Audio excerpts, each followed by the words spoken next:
मित्रों, कलयुग में माता पिता बोझ क्यों बन रहे हैं, क्यों बनते जा रहे हैं, बेटों पर बेटियों पर बोझ। हम इस कथा को सुन रहे थे जिसमें कि दामिनी, गौतम, सुहानी और सोहन अनेक परेशानियों को भोग रहे थे। तो उन्होंने एक पुरोहित जी से इस संकट का कारण पूछा। आइए आगे जानते हैं भाग 2 में उनके साथ क्या हुआ। पंडित जी ने कहा, आप सभी ने किसी का दिल बहुत गहराई से दुखाया है। ऐसा प्रतीत होता है कि आप पर किसी की बद्दुआ का असर हुआ है। जिस माँ का दिल आपने इतने वर्षों से दुखाया है, उसकी आह इस घर पर बनकर गिरी है। जब तक आप सच्चे मन से अपनी माँ का आशीर्वाद नहीं लेंगे, आपके जीवन में सुख नहीं लौटेगा। रमा जी अपने बच्चों की इस स्थिति को देखकर तड़प उठी। उन्होंने सोचा, मेरी बहू सुहानी किडनी की बीमारी से जूझ रही है और मेरा बेटा सोहन अपनी रोशनी खो चुका है। मैं इन्हें इस अवस्था में कैसे देख सकती हूँ। अगर मेरे त्याग से उनका जीवन बच सकता है तो मैं ही दूंगी जीवन उन्हें। उन्होंने तय किया कि अपनी किडनी सुहानी को और अपनी आंखें सोहन को दान करेगी। लेकिन जब डॉक्टरों ने उनकी जांच की तो उन्होंने कहा, आपके शरीर में पहले से ही केवल एक किडनी है। अगर आप यह किडनी निकालती हैं तो आपकी मृत्यु हो जाएगी और जीवित व्यक्ति अपनी आंखें दान नहीं कर सकता। यह सुनकर रमा जी बेहद निराश हो गई। उन्होंने कहा, हे प्रभु, मेरी इच्छाओं को आपने हमेशा कुचल दिया। अब जब मैं अपने बच्चों के लिए कुछ करना चाहती हूँ तो इसमें भी बाधा आ रही है। आखिर मैं क्या करूँ। इस निराशा ने उन्हें भीतर से पूरी तरह तोड़ दिया। वे सोचने लगी, मैंने अपने जीवन में केवल त्याग किया है। अपने बच्चों के लिए हर सपना छोड़ा, हर कष्ट सहा, लेकिन मेरे बच्चों और बहुओं ने कभी मेरे प्यार और बलिदान की कदर नहीं की। अब जब मैं अपनी अंतिम सांसों में भी उन्हें बचाना चाहती हूँ तो मेरा भाग्य साथ नहीं दे रहा।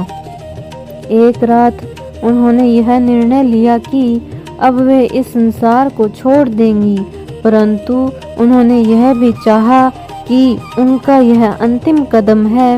उन्होंने एक पत्र लिखा, मेरे प्यारे बच्चों, मैंने तुम्हें पालने और बड़ा करने के लिए अपना पूरा जीवन अर्पित कर दिया।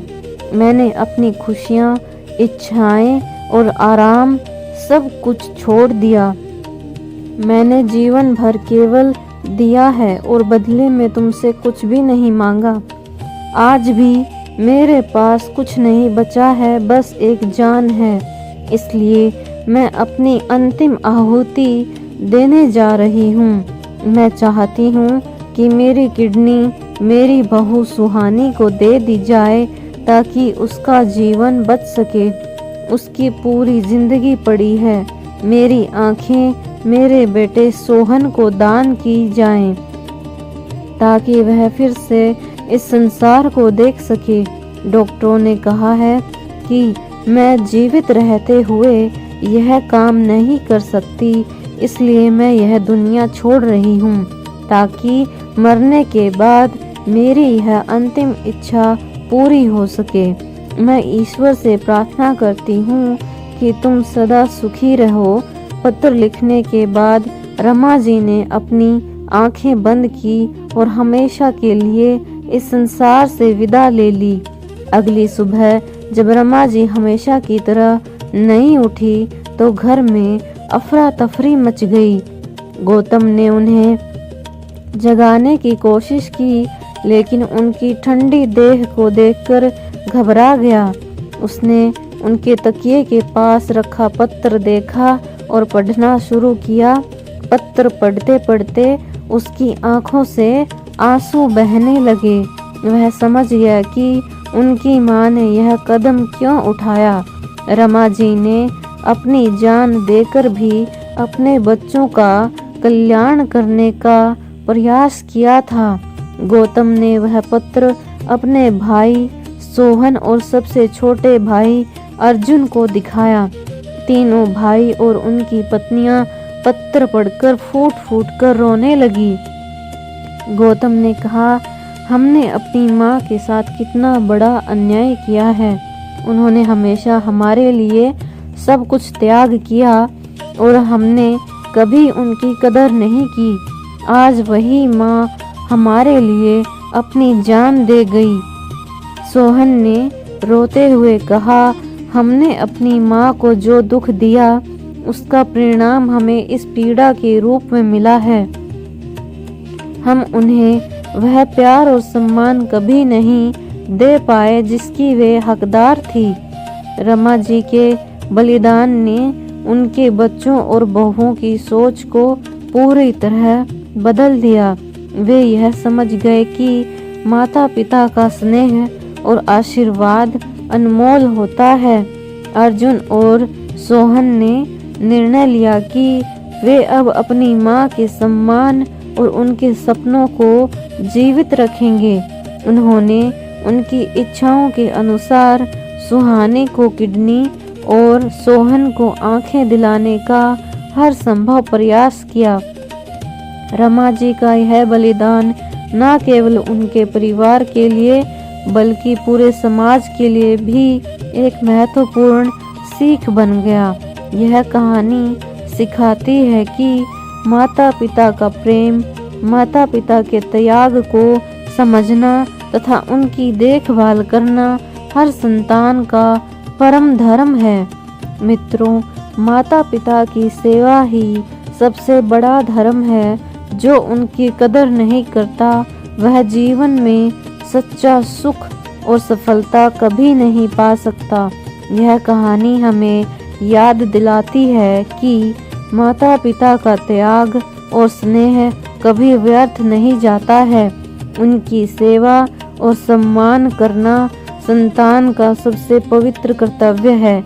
यह कहानी हमारे समाज की एक कड़वी सच्चाई को भी उजागर करती है।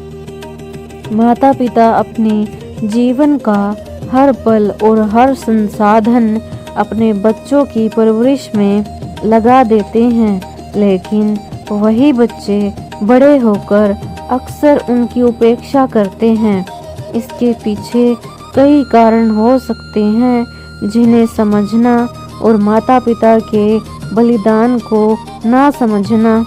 माता पिता अपने बच्चों के लिए अपने सुख, इच्छाएं और आराम सब कुछ त्याग देते हैं, परंतु बच्चे अक्सर उनके त्याग को सामान्य मानते हैं। जो उनके बलिदान को नहीं समझता वह कभी सच्चा आनंद नहीं पा सकता। स्वार्थ और व्यस्तता बच्चे बड़े होकर अपने करियर और सामाजिक दायित्वों में इतने व्यस्त हो जाते हैं कि वे माता पिता की भावनात्मक आवश्यकताओं को अनदेखा कर देते हैं, जबकि माता पिता को सबसे अधिक अपने बच्चों के साथ और सहारे की आवश्यकता होती है, जिसे धन कभी पूरा नहीं कर सकता। कई बार परिवार के सदस्य माता पिता की देखभाल की जिम्मेदारी से बचते हैं, यह सोच कि माता पिता की देखभाल केवल एक संतान की जिम्मेदारी है, पूरी तरह से गलत है। यह पूरे परिवार का सामूहिक कर्तव्य है। बचपन में दिए गए संस्कार बच्चों के व्यवहार और सोच पर गहरा प्रभाव डालते हैं। यदि उन्हें माता पिता का सम्मान करना सिखाया जाए तो वे बड़े होकर उनकी देखभाल करेंगे। माता पिता की अनदेखी माता पिता का सबसे बड़ा दुख यह होता है कि जिन बच्चों के लिए उन्होंने अपना सब कुछ छोड़ दिया, वही बच्चे उनकी अनदेखी करने लगते हैं। यह उपेक्षा उन्हें भीतर से तोड़ देती है। मित्रों, माता पिता ने जो प्रेम और बलिदान दिया है, उसका मूल्य कभी चुकाया नहीं जा सकता। उनकी सेवा करना ही सबसे बड़ी पूजा है। जो उनके साथ प्रेम और आदर से पेश आता है, वही सच्चा सुख है। नमस्कार मित्रों, आज की कहानी में मैं आपको जानने को मिलेगा एक ऐसा अनमोल संदेश जो आपके जीवन को नई दिशा देगा। किस पाप के कारण स्त्री का गर्भ गिर जाता है या मरा हुआ बच्चा पैदा होता है। माता पिता की सेवा सबसे बड़ा धर्म मानकर जो हम अपनी दिनचर्या को शुरू करते हैं, उसमें हमें हर कार्य में सफलता अवश्य मिलती है। मित्रों, आगे की कहानी में हम जानेंगे कि महिलाओं में गर्भपात या गर्भ धारण करने के बाद बच्चा क्यों गिर जाता है। हमारे साथ ऐसी ही रोचक जानकारी और कथाएं सुनने के लिए हमारा चैनल सब्सक्राइब करें, और जानकारी अच्छी लगी हो तो अपने मित्रों और जानने वालों के साथ शेयर करें। बने रहिए हमारे साथ। धन्यवाद।